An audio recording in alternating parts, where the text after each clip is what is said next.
Et côté enquête, Guillaume, le profil du tueur présumé se précise et c'est très inquiétant. Oui, selon les informations d'Europe 1, cet homme de 59 ans avait déjà blessé au couteau 4 soignants en 2017 dans un établissement spécialisé accueillant des personnes souffrant de problèmes psychiques.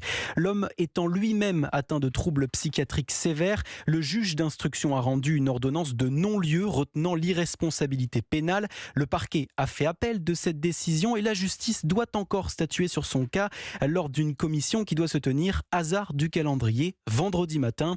Toujours mis en examen pour violence aggravée, l'homme n'était pas sous contrôle judiciaire et concernant l'attaque au couteau d'hier, il a reconnu avoir agressé 2 victimes.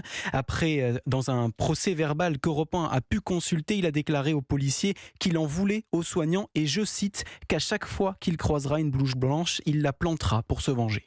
Guillaume Dominguez, cet après-midi, devant l'Assemblée, Elisabeth Borne a rendu hommage à tous les soignants et aussi à tous les agents publics, faisant ainsi allusion aux 3 policiers décédés dans un accident de la route dimanche.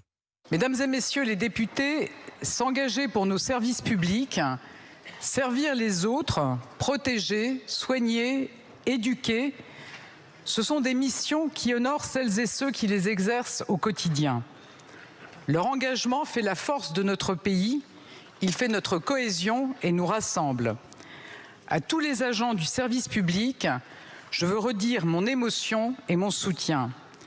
Je veux assurer chacune et chacun de la reconnaissance de la nation, de la reconnaissance des Français qui savent leur sens du service et leur dévouement. Je vous remercie. La Première ministre devant l'Assemblée où, comme au Sénat, on a respecté une minute de silence pour les agents publics. Notez d'ailleurs que l'hommage solennel aux 3 jeunes policiers décédés dans le Nord se tiendra jeudi après-midi à Roubaix.